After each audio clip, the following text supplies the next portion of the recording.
What would you do if the very person meant to protect your neighborhood was the one stealing from it, and the only way to expose her was with a trap no one could forget? Where are my packages going? That was the question running through Preston Mallory's head as he stood on the porch of his new townhouse, staring at the empty spot where a box should have been. It wasn't just a late delivery. The tracking number said delivered. He'd even gotten the picture. There it was. A brown cardboard box sitting neatly against the front door at 3:17 p.m. Yet now, at 5:42, it was gone. This wasn't the first time either. In the 3 short weeks since Preston had moved into the quiet suburban cul-de-sac on the edge of Plano, Texas, 3 packages had vanished the same way. He could almost accept it happening once, maybe twice. But 3 times? That was no coincidence. That was a problem. At first, he figured it was just random porch pirates. He'd read enough neighborhood apps and local Facebook rants to know it happened all the time. Still, something about it didn't sit right with him. His new neighborhood had gated access, cameras at both entrances, and retirees who treated the place like a watchtower. Strangers didn't just wander in and out unnoticed. So how could someone waltz up to his door in broad daylight and take a box without anyone saying a word? Preston bent down and ran his hand along the welcome mat, as if the package might magically reappear if he checked close enough. He shook his head. Whoever was doing this wasn't sloppy. They were bold. That evening, he walked across the street to chat with Owen Driscoll, a man in his 60s who always seemed to be watering his lawn or sweeping his driveway. Preston figured if anyone had seen something, it'd be Owen. "Hey, Owen, quick question for you," Preston said, hands in his pockets. "You notice anybody hanging around here earlier today?" UPS dropped off a box for me, but it's gone now. Owen leaned on his rake, giving Preston a look like he already knew where this was going. "You're not the first one. Couple of folks down the block mentioned the same thing. Word is," he lowered his voice, even though no one else was around, "word is, Geraldine's been seen walking off with boxes." Preston frowned. "Geraldine? The HOA president," Owen replied, pointing to the 2-story unit with the stone facade and perfectly manicured rose bushes. "Lives right there. She's, how do I put this, particular. Keeps tabs on everyone. Says it's for the good of the community. But a few people think she helps herself to packages now and then." Preston let out a short laugh, more out of disbelief than amusement. "You're telling me the HOA president is stealing deliveries?" "Wouldn't shock me," Owen said, shrugging. "She's got her hand in everything else." That night, Preston sat in his living room, scrolling through his phone, the TV on mute in the background. His gut told him Owen might be right. Earlier that week, he'd caught Geraldine standing in his yard, clipboard in hand, staring at the paint on his shutters. When he'd stepped outside to ask what she was doing, she gave him a lecture about color shades and HOA guidelines as if she owned the property herself. Preston wasn't one to jump to conclusions, but something about her eyes, sharp, assessing, always watching, made the possibility feel real. Could the same woman who fined a neighbor for leaving a trash bin out too long also be bold enough to steal boxes right off porches? He leaned back on the couch and muttered to himself, "If it is her, I'm going to find out." And from that moment on, he knew this wasn't just about missing packages anymore. It was about principle. He'd worked hard for the life he was building here, and he wasn't about to let someone, HOA president or not, decide what he could or couldn't have. But the thing about going up against someone like Geraldine Caffrey was simple. Once you challenged her authority, there was no going back. But before Preston could figure out how to prove it, he had to understand the kind of person Geraldine really was. Preston Mallory hadn't moved to Plano on a whim. The decision came after years of cramped apartments, unreliable landlords, and constant noise bleeding through paper-thin walls. He had spent his late 30s grinding at a tech job in Dallas, pulling long hours and saving every penny, determined to finally own something that felt permanent. When he found the townhouse, it seemed like the answer. A safe neighborhood, good schools nearby even though he didn't have kids, and a community that promised order. At first, everything felt like a breath of fresh air. The streets curved neatly, lined with trimmed hedges and uniform mailboxes. People waved as they passed, and for the first time in years, Preston felt like he belonged somewhere. He could park his car without fighting for space. He could take his evening jog without dodging traffic. He thought, this is what I've been working for. He moved in on a Saturday morning, greeted by a few neighbors who came by with casual welcomes. A middle-aged woman named Irene Callahan stopped to say hello, telling him she lived 2 units down and taught 2nd grade. Another, Victor Rowe, shook his hand firmly and joked that new homeowners had to supply barbecue for the whole block. Preston laughed, appreciating the warmth, but even during those first days, he noticed something different about the woman across the street. Geraldine Caffrey didn't say hello. Instead, she lingered on her porch with her arms folded, studying him as movers carried his furniture inside. When Preston waved, she gave a stiff nod and scribbled something on the clipboard she always seemed to carry. At the time, he brushed it off as nothing more than neighborly curiosity. Inside, Preston unpacked slowly, setting up the essentials: his couch, his desk, his kitchenware. On the second night, he ordered a set of pots and pans online, excited to finally cook proper meals in his new place. But when the delivery alert came the next day, the box was nowhere to be found. He figured the driver must have dropped it off at the wrong door. Mistakes happen. The second time, though, the pit formed in his stomach. This time it was a box of new running shoes. The tracking photo showed them on his porch, gone within hours. He called the shipping company, filed a claim, and hoped for the best. By the third time, the frustration had settled deep. Preston found himself walking the sidewalks at dusk, glancing at porches, searching for any clue. That was when he began to notice how much power Geraldine carried in the neighborhood. She wasn't just the president of the HOA. She was the HOA.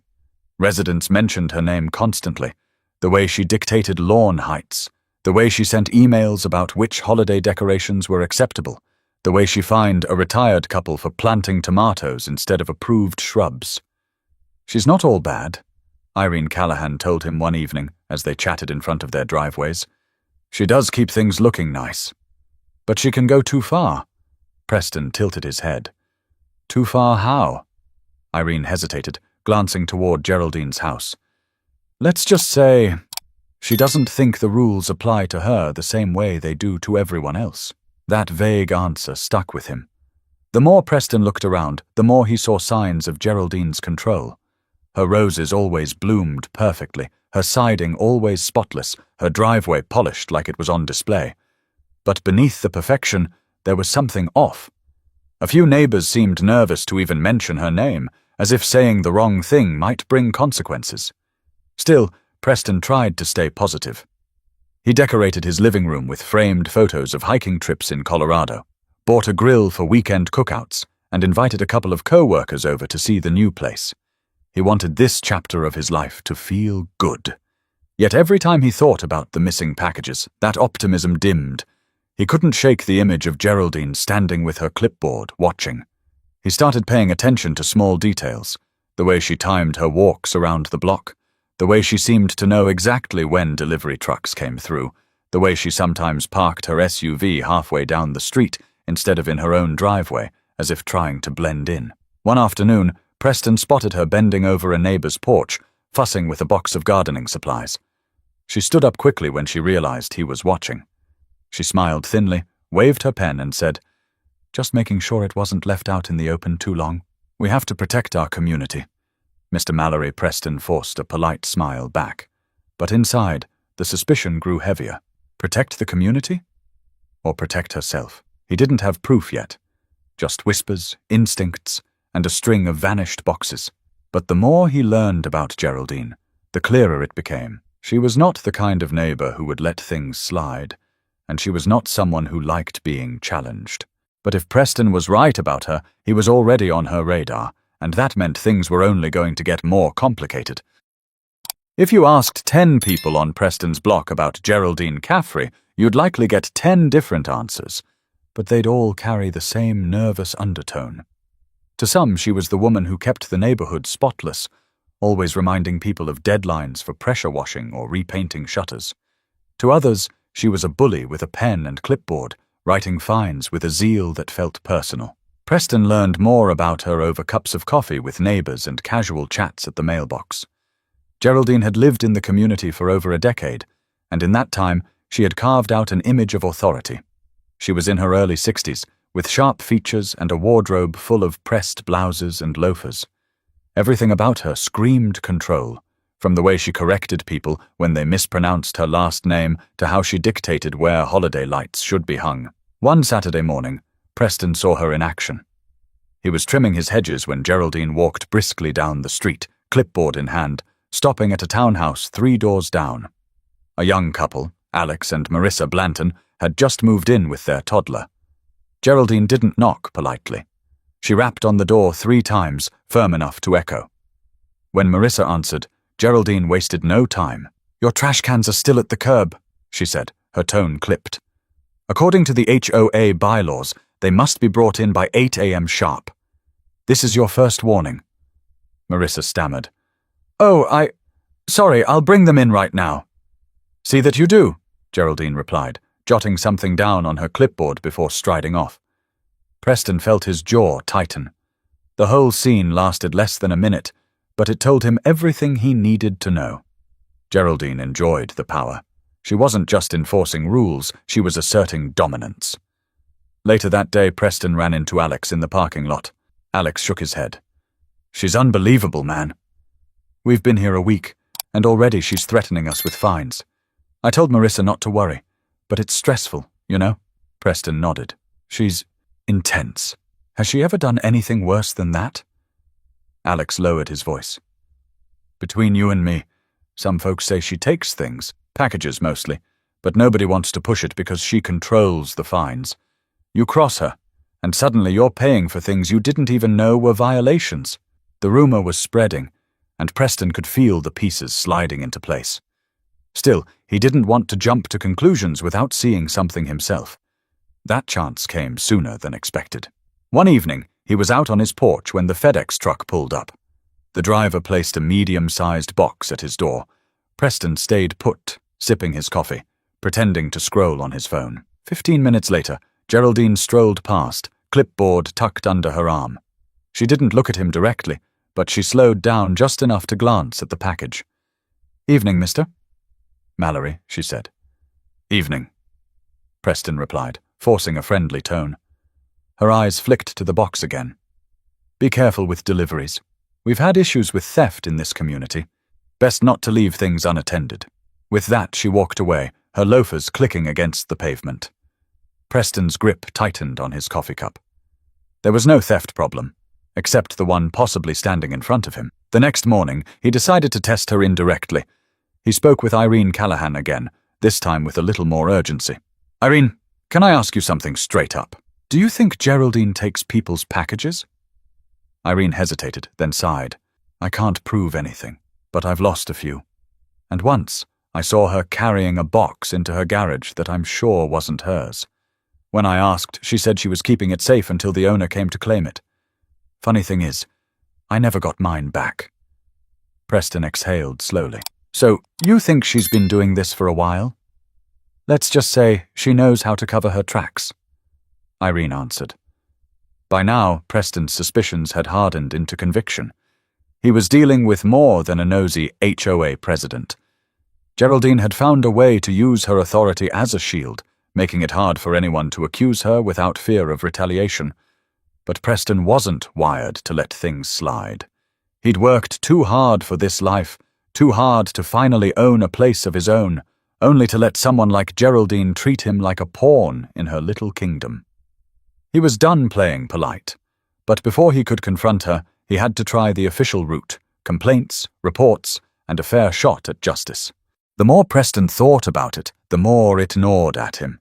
He wasn't the type to accuse without proof, but every conversation with neighbors, every glance at Geraldine's smug expression when she mentioned package theft, pushed him closer to certainty. He decided to start small. Document everything. That week, Preston set up a motion-activated camera above his front door. Nothing fancy, just a mid-range model he bought online, the kind you could set up with an app. When the package arrived, he felt a twinge of excitement. Finally, he'd have eyes on his porch 24/7. But on the second day, As if mocking his effort, another delivery vanished. Preston pulled up the footage immediately, heart pounding. He watched the playback, the UPS driver placing a box by the door at 11:06 a.m., then leaving. For the next hour, nothing. Just cars passing and a neighbor's cat darting across the walkway. By 12:17 p.m. the box was gone. No one on camera. Preston leaned back in his chair, muttering, "That's impossible." He rewound, watched again. Still nothing. Somehow whoever was taking the packages knew how to avoid being seen. Either that or they had a key to his porch camera's blind spots. That evening, he took his frustration to Irene Callahan. "Did your camera catch anything?" she asked, adjusting her tote bag on her shoulder as they stood by the row of mailboxes. "Nothing," Preston said. "It's like the thing just vanished." "I don't get it." Irene gave a wry smile. "Geraldine knows every inch of this neighborhood. If she's doing it, she probably knows where cameras don't point." Preston frowned. "So what? She's been stealing for years and nobody's stopped her." "People have tried," Irene said softly. "One guy down the street confronted her a few years back. Next thing he knew, he had 3 fines in 1 month. Paint, lawn length, and mailbox color. He ended up moving. Preston's stomach twisted. That was the power Geraldine held. Even suspicion came with a price. Still, he wanted something solid. So he expanded his plan. He asked Victor Rowe, the neighbor who joked about barbecue, if he'd seen anything. Victor scratched his beard and said, "Funny you mention it. Couple months ago I had a new set of golf clubs shipped. Never arrived. Tracking said, delivered. Few weeks later, I spotted Geraldine's grandson swinging a 9-iron in her backyard. Same brand, same bag. You tell me." Preston's eyebrows shot up. "Did you say anything?" Victor chuckled dryly. "Sure. I asked her about it at the HOA meeting. She looked me dead in the eye and said she'd bought them second-hand. What am I supposed to do? Call her a liar in front of 30 people? No thanks." The puzzle pieces were stacking higher. Every story pointed in the same direction. Geraldine wasn't just strict. She was entitled, and no one dared push back. That night, Preston sat at his kitchen table, staring at the glow of his laptop screen. He pulled up the HOA bylaws, scrolling line after line of rigid language about paint colors, landscaping, and fines. What struck him most was how much power the president held. Enforcement authority, discretion over penalties, and even the ability to approve or deny appeals. In other words, Geraldine was judge, jury, and executioner in this little cul-de-sac kingdom. He closed the laptop and rubbed his temples. "So if I call her out, she'll bury me in fines. And if I stay quiet, she keeps stealing." The next morning, fate gave him another clue. Preston was heading out for work when he saw a FedEx truck parked 2 doors down. The driver set a large package on the Blantons' porch. 10 minutes later, Geraldine emerged from her garage, clipboard in hand. She walked casually up the street, slowed as she neared the box, glanced around, then bent down. From where he stood, Preston couldn't see exactly what she did. But by the time she walked back toward her house, the box was gone. He clenched his fists, debating whether to shout across the street. Instead, he pulled out his phone and texted Marissa. "Hey, did you get a delivery just now?" Her reply came back 2 minutes later. "Nope, nothing yet." "Why?" Preston stared at the screen. His suspicion had crossed into certainty. That night, he sat on his porch with Irene, the two of them sipping tea as the summer air cooled. "I saw her today," Preston said flatly. Irene turned her head. "With a package?" "Yep, took it straight off the Blantons' porch. Walked away like it was hers." Irene blew out a slow breath. "Then you know what you're up against." "She won't admit it. And if you accuse her, she'll make your life miserable." Preston's jaw tightened. "Maybe. But I can't let her keep doing it. Somebody has to stop her." But going through the official channels was the only reasonable first step, and Preston was about to learn just how useless those channels could be. Preston believed in giving people the chance to do things the right way. Before he resorted to traps or public shaming, he wanted to see if the system worked, even if that system was the HOA Geraldine ruled like a fiefdom. So the next morning, he sat down at his dining table with his laptop and drafted a formal complaint. He included dates, tracking numbers, and a description of the missing packages. He kept his tone professional. No accusations, just a request for the HOA to investigate. When he hit send, a copy of the email went not only to Geraldine, but to the HOA's general account. He expected it might take a few days to get a response. Instead, an email pinged his inbox within an hour. "Mr. Mallory," it read. "We appreciate your concern regarding deliveries. Unfortunately, the HOA is not responsible for individual property security. It is the homeowner's duty to safeguard personal packages. We recommend installing cameras and being present for deliveries whenever possible. Regards, G. Caffrey, HOA President." Preston read it twice, then laughed bitterly. He already had cameras, and how was he supposed to be present for every delivery when he worked a full-time job? The reply wasn't an answer. It was a dismissal. That evening, he decided to speak to Geraldine in person. He caught her on her driveway as she was clipping dead blooms from her rose bushes, wearing gardening gloves and that same clipboard tucked under her arm. "Evening, Ms. Caffrey," he began carefully. She looked up, her expression polite but guarded. "Mr. Mallory, what can I do for you?" "I sent an email earlier today. About my packages." "Yes," she said briskly. "And as I explained, the HOA has no liability. Theft is a police matter." Preston held her gaze. "So, you're saying if someone is stealing from multiple houses in this neighborhood, you don't see that as your concern?" Geraldine's lips tightened. "What I'm saying is that the HOA is not a security service. If you believe a crime has been committed, you are free to contact law enforcement. Meanwhile, I would remind you to ensure your shrubs remain within the height restrictions outlined in our bylaws." Preston's chest burned. "With respect, Ms. Caffrey, this isn't about my shrubs. People are losing property. I think you know that." Her eyes narrowed ever so slightly, but her voice remained even.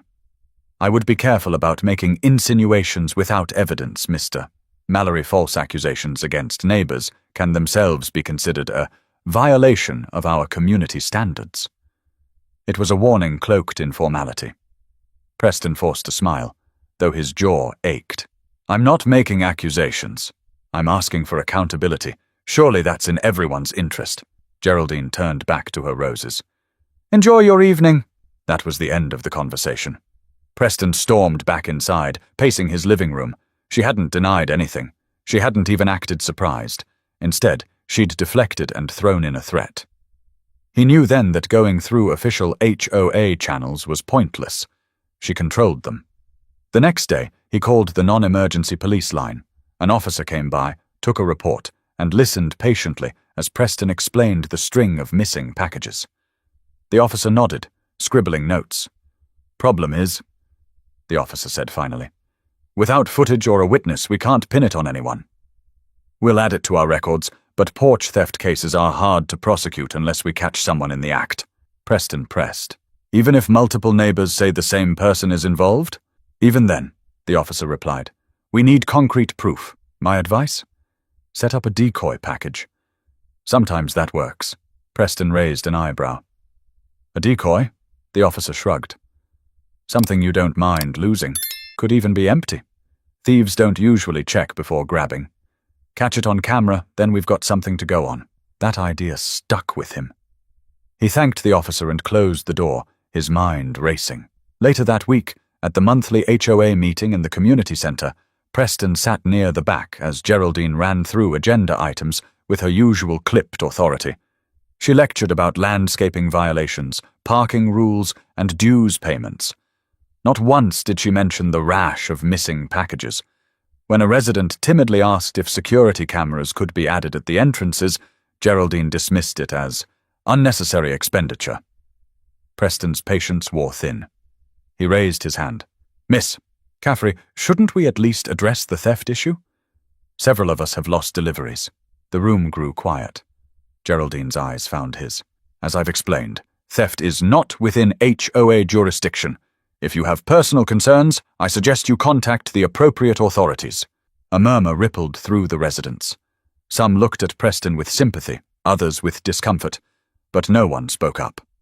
Geraldine moved briskly on to the next topic, shutting down the discussion as if it had never happened.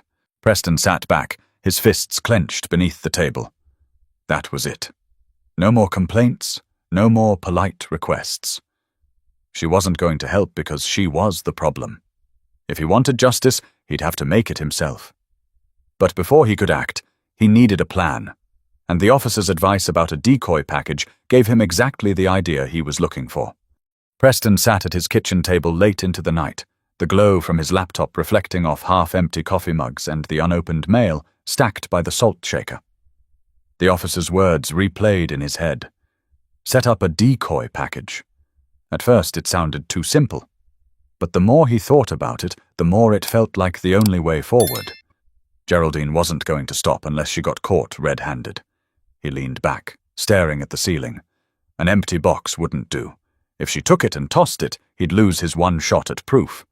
No, he needed something that would hit harder, something she couldn't deny or brush aside with another one of her clipped, dismissive replies. That's when the idea struck. He'd read about a man in Ohio who left a glitter bomb in a decoy box for porch pirates. The footage had gone viral. Preston chuckled at the thought, but glitter felt too harmless. Geraldine had been humiliating people for years with fines and petty rules. If he wanted to send a message, it had to sting. His eyes drifted toward the backyard, where motion lights cast shadows across the grass. That's when he remembered. 2 weeks earlier, a skunk had sprayed near his garage. The stench had lingered for days, impossible to scrub out of the air. If he could somehow recreate that scenario inside a box, Geraldine wouldn't just be embarrassed. She'd be exposed in the most unforgettable way possible. The next morning, Preston drove to a small feed store on the edge of town. He explained he needed a live trap, the kind used for raccoons or stray cats. The clerk handed him a metal cage with a spring door. Preston loaded it into the back of his SUV, his heart racing with equal parts nerves and anticipation. That night, he set the trap near the woodpile in his yard, baiting it with leftover peanut butter sandwiches. He didn't have to wait long. By dawn, the faint rustling from the corner of the yard told him it worked. Inside the cage, black and white fur shifted restlessly. A skunk, agitated but unharmed. Preston crouched nearby, covering his nose with his sleeve. "Sorry, buddy. You've got a role to play." He carried the trap into his garage and carefully placed it inside a large cardboard box. He cut air holes along the sides and layered the bottom with newspaper so the animal wouldn't panic as much. The skunk shuffled, but the cage kept it secure. The lid closed snugly, and Preston taped it shut. On the outside, he slapped on a bright sticker. Fragile. Handle with care. The sight of that box sitting in his garage made his pulse quicken. It looked like any normal delivery, except for the ticking time bomb inside. That afternoon, Preston placed the package on his porch, angled perfectly within the view of his camera. He sat by the window, pretending to read a book, but keeping one eye fixed on the street. Every sound made his chest tighten. At 3 p.m, Geraldine emerged from her house, clipboard in hand, striding with her usual air of authority. She stopped halfway down the street, scanning like she always did, then her eyes locked on the box. Preston's breath caught. She glanced around, her movements casual but deliberate. No one else was outside. She walked up to Preston's porch, leaned down, and in one smooth motion scooped up the package. She cradled it against her hip as if she were doing a good deed, then walked briskly back toward her garage. Preston gripped the edge of the curtain. "Got you," he whispered. Inside her garage, the plan would spring to life. He couldn't see directly, but he didn't need to. Moments later, the muffled clang of a cage shifting was followed by a high-pitched shriek that cut through the quiet neighborhood. Then came the unmistakable odor, drifting into the air like an invisible storm cloud. Preston burst into laughter, the kind that came from weeks of bottled frustration finally breaking loose. Neighbors stepped out of their homes, wrinkling their noses, murmuring questions. Within minutes, Geraldine stumbled out of her garage, gagging, her blouse stained, her hands waving helplessly as if she could fan the smell away. Her clipboard dropped to the driveway. Forgotten. She spotted Preston watching from his porch. Their eyes met, and for the first time, she looked rattled. The trap had sprung, and the neighborhood was about to learn the truth. But what Preston didn't realize yet was that the fallout wouldn't just humiliate Geraldine. It would turn the entire community against her. The skunk's release into Geraldine's perfectly ordered world wasn't just an accident waiting to happen, it was a collision between control and chaos. For years, she had kept the neighborhood under her thumb with clipped rules and cold warnings. But this time, she was the one caught off guard. From his window, Preston only caught fragments. Geraldine dragging the box inside, the squeak of hinges as the garage door closed, and then silence. A stretched, uneasy silence that made him lean closer to the glass. He imagined her setting the package on a workbench, maybe slipping on her glasses, peeling the tape carefully, certain she was about to get away with yet another rescued delivery. And then it happened. First came the scrape of the cage, metal against cardboard. Then a sharp scream. Not the kind Geraldine used when scolding neighbors, but the raw, startled cry of someone blindsided. The next instant, the smell hit. It didn't just seep. It poured out, thick and sour, rolling across the cul-de-sac like an invisible wave. Preston pressed his hand against his mouth, laughing into his palm. From the sidewalk, he heard doors creak open. Irene Callahan stepped out, fanning the air immediately. "What in the world is that?" she coughed. 2 houses down, Victor Rowe leaned against his truck, grimacing. "Smells like somebody ticked off a skunk." By the time Geraldine stumbled out of her garage, the story was writing itself. Her blouse clung with wet stains, her hair disheveled, her face twisted in panic as she gasped for air. She waved her arms wildly, but the stench clung to her like glue. Her clipboard, the symbol of her authority, lay abandoned on the driveway. Neighbors clustered on their porches, whispering. A few even laughed quietly, though they covered it with coughs. Geraldine spun toward Preston's house, her eyes wide with fury and disbelief. "You!" she screamed, pointing an accusatory finger across the street. Preston stepped out onto his porch, arms folded. He didn't raise his voice, didn't even smile. "Everything okay over there, Ms. Caffrey?" Gasps rippled through the spectators. Geraldine froze, realizing how this looked. Her storming out of her garage, reeking of skunk, while everyone else stood clean and curious. For the first time, the power balance shifted. She was the spectacle. Inside, Preston's camera had captured everything. Her taking the box, carrying it away, and the fallout that followed. Proof at last. Geraldine tried to rally, straightening her posture even as her clothes dripped. "Someone put an animal in that box. This is harassment. This is criminal." Victor barked out a laugh. "Funny. I thought you said the HOA doesn't handle theft. So why were you opening a package that wasn't yours?" All eyes turned back to Geraldine. She floundered for words. I was protecting the neighborhood, making sure no one else—" But the excuses collapsed under the weight of the smell and the murmurs building around her. "Protecting us?" Irene said sharply. "Or protecting yourself?" The group's tone shifted. Years of bottled irritation were spilling out. People who'd swallowed fines, warnings, and lectures were finally seeing her vulnerable, and they weren't about to let it go.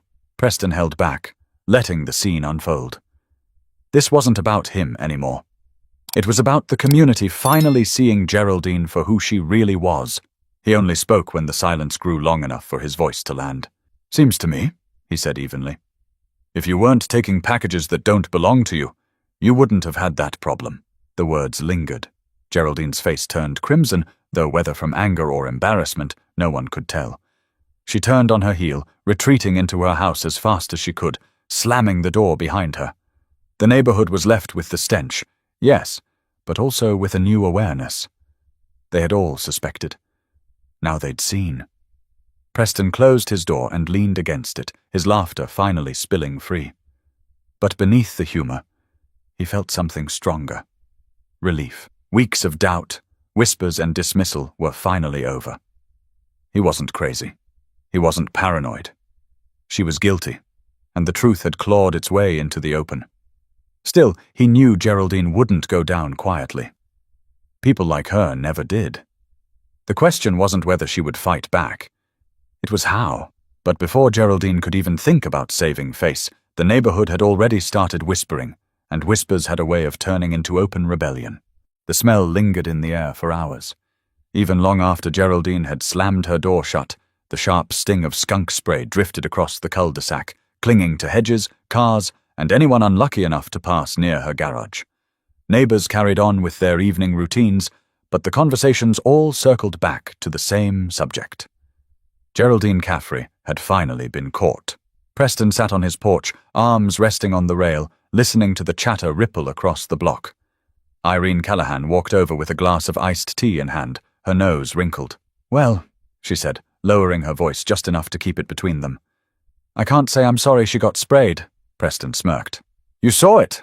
"Everyone saw it," Irene replied. "She's been throwing her weight around here for years."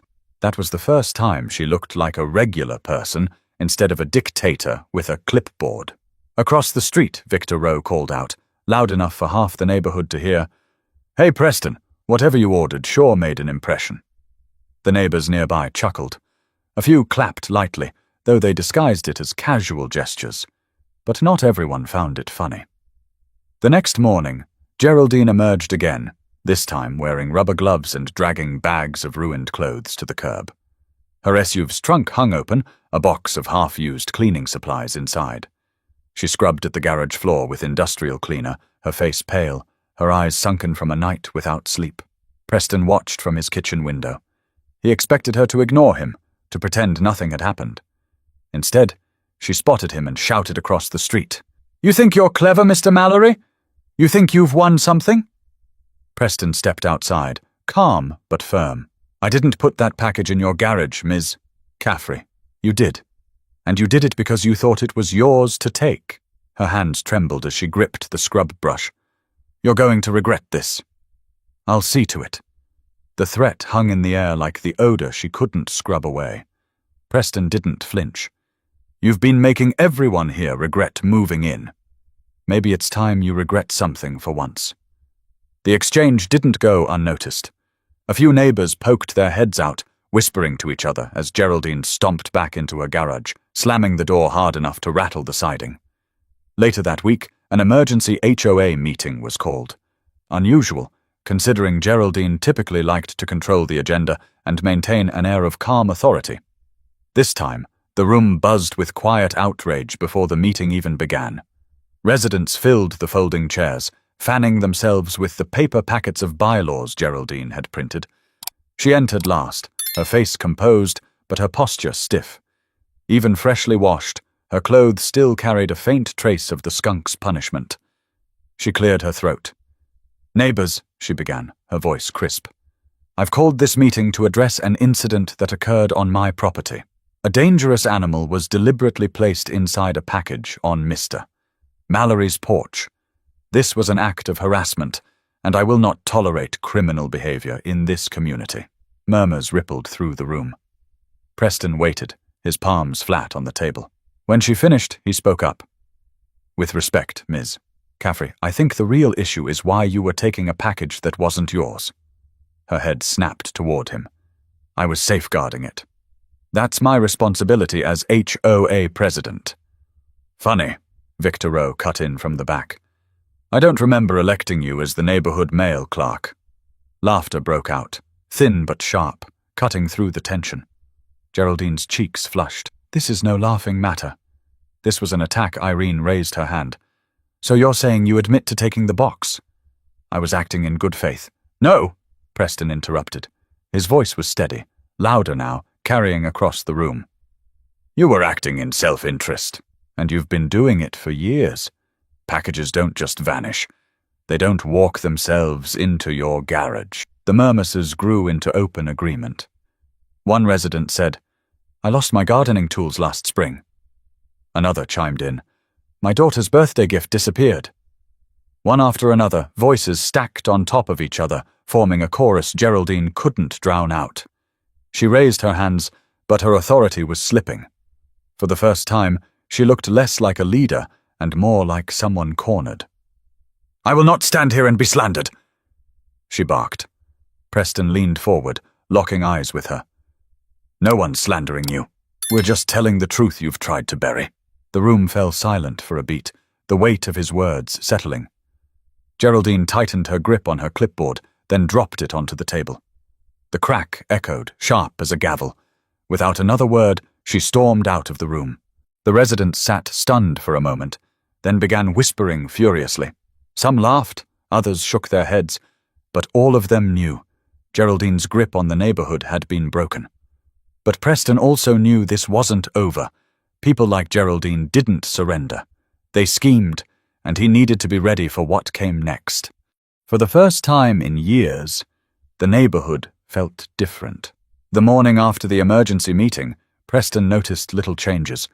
People waved at him longer, conversations lingered at the mailboxes, and for once, residents weren't speaking in hushed tones. The fear Geraldine had cultivated with fines and threats seemed to be cracking.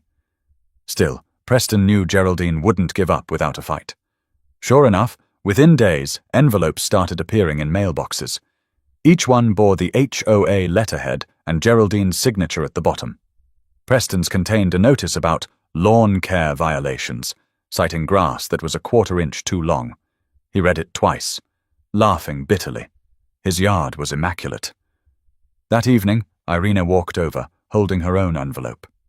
"Got one too," she said, shaking it like a bad lottery ticket. "She fined me for leaving my recycling bin visible for 3 hours. 3 hours Victor joined them, waving his own notice. Mine says my driveway has cracks. It's concrete." "Of course it has cracks." They looked at each other, the truth dawning. Geraldine was lashing out, trying to reassert control. Preston crossed his arms. "This isn't enforcement. It's retaliation. She's hoping we'll back down." Instead, the opposite happened. Within 48 hours, half the neighborhood gathered in Preston's driveway. People who'd barely spoken before were swapping stories, comparing fines, realizing they weren't isolated victims. A younger resident named Carmen Alvarez spoke up. "She fined me last month for my curtains. Said the color clashed with the community aesthetic. I paid it because I thought I was the only one. But if she's been doing this to all of us..." "She has," Preston cut in. "And she's counting on us staying quiet. That's how she keeps power. She divides us." The group nodded, murmurs of agreement building into determination. For the first time, they were united. Word spread fast. A petition circulated, calling for a vote of no confidence in Geraldine's leadership. Within days, more than half the residents signed. Some even offered to run for board positions themselves. Meanwhile, Geraldine doubled down. She sent out mass emails accusing Preston of orchestrating an attack on the integrity of the community. She claimed the Skunk incident was proof of his recklessness, but her words rang hollow. Too many people had seen her carrying the package, too many had felt the sting of her arbitrary fines. One afternoon, Preston found her standing on his sidewalk, clipboard in hand, her voice trembling with restrained fury. "You think you've embarrassed me, Mr. Mallory? You think the whole neighborhood will side with you?" Preston met her glare calmly. "They already have, because you forgot the one thing that keeps a community together. Trust, and you broke it." Her lips pressed into a thin line. For a moment he thought she might yell, but instead she turned and walked away, her shoes clicking sharply on the pavement. The following week, the HOA board convened for a special session. Residents packed the small meeting room, buzzing with energy. Geraldine sat at the head table, her posture stiff, her blouse pristine, but the faint smell of skunk still seemed to follow her like a ghost. One by one, residents spoke. Irene described her missing packages. Victor recounted the golf clubs. Carmen read her fine aloud, the absurdity of it drawing laughter. Every testimony chipped away at Geraldine's veneer of authority. Finally, Preston stood. He didn't raise his voice, didn't rant. He just told the truth. "I moved here looking for peace," he said. "Instead, I found someone abusing their position to control and take from the very people they're supposed to serve. That's not leadership. That's selfishness. And we deserve better." The room erupted in applause, louder than any sound the HOA had heard in years. When the vote came, it wasn't close. Geraldine was removed as HOA president. She sat stone-faced, refusing to meet anyone's eyes before storming out of the room without a word. For Preston, the moment was bittersweet. He hadn't moved to Plano looking for a fight. But in the end, standing up to Geraldine had given the neighborhood something it hadn't had in years: a voice. That evening, As the sun dipped low, neighbors gathered in Preston's yard for an impromptu cookout. Victor brought ribs, Irene baked cookies, Carmen set out coolers of soda. Laughter filled the air, where once there had only been tension. Preston leaned against his porch railing, watching kids play tag on the grass, listening to the hum of conversation. For the first time since moving in, he felt like he truly belonged. But even in that joy, one thought lingered. What would happen if Geraldine tried to claw her way back? In the weeks that followed, the neighborhood felt like it had been reborn. The tension that had once hovered like a cloud was gone, replaced by the sound of lawn mowers humming, children playing in the cul-de-sac, and neighbors chatting without lowering their voices in fear of being overheard. Geraldine, stripped of her title, retreated into her house. Her roses still bloomed, her driveway still gleamed, but she was no longer the queen of the block. She had become just another resident, and in many ways an outsider in the very place she once controlled. Preston noticed the difference almost immediately. People waved with genuine smiles. They lingered by his porch, asking how he'd settled in, inviting him to join them for coffee or evening walks. What began as a battle over stolen packages had turned into something far bigger, a community rediscovering itself. One night, sitting on his porch with Irene and Victor, Preston admitted, "I didn't think it would end like this.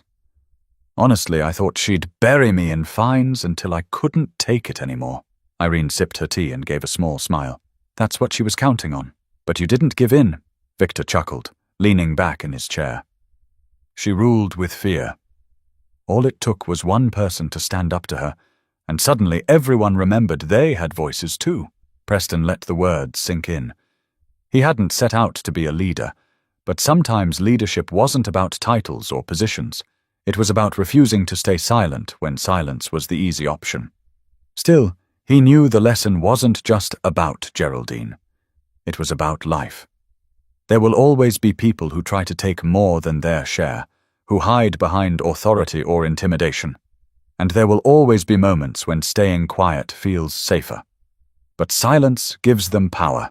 Standing up, even when it's uncomfortable, shifts the balance.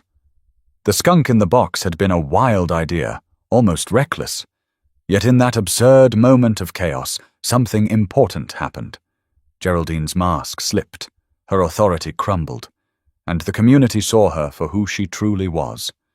That exposure gave people the courage to speak, to share their own stories, to push back against years of intimidation. Preston didn't think of himself as a hero. He was just a man who wanted his packages. But in fighting for something small, he ended up sparking something much larger. Weeks later, the neighborhood elected a new HOA board. Carmen Alvarez, the woman whose curtains had once been deemed unacceptable, was voted in as president. She promised transparency, fairness, and open dialogue. The difference was immediate. Meetings no longer felt like lectures. Instead, they became real conversations. One Saturday afternoon, Preston received a delivery, a new grill he'd been saving up for. He set it up in his driveway, and before long, neighbors wandered over, drawn by the smell of burgers sizzling. Someone brought potato salad, another brought drinks, and before he knew it, the cookout stretched down the block. As laughter and music carried through the evening, Preston thought back to his first weeks in the neighborhood. How lonely, frustrating, and suffocating they had felt under Geraldine's watch. Now those same streets were alive, filled with connection. He leaned against the grill, flipping burgers, and smiled to himself. This was what community was supposed to be. Not rules and fines and fear, but people looking out for each other. The story of the skunk became neighborhood legend. Kids retold it with exaggerated details, how Geraldine screamed like a banshee, or how the smell lasted for a month. Adults laughed about it at gatherings, not out of cruelty, but as a reminder of what they'd overcome together. For Preston, the moral was clear. Sometimes the smallest act of defiance can break the strongest chains of control, and when one person speaks up, it gives others permission to do the same. So if you're listening to this story, take it as more than just a funny tale about a skunk. Take it as a reminder. If you see someone abusing their power, Don't let fear keep you silent. Stand up, even if your voice shakes. Stand up, even if it means risking comfort, because once the truth is out, it can't be taken back. And if you enjoyed this story, make sure you subscribe to the channel. We've got more real-life stories that will make you think, make you laugh, and sometimes make you shake your head in disbelief. Don't miss what's next. Hit that subscribe button and be part of this growing community.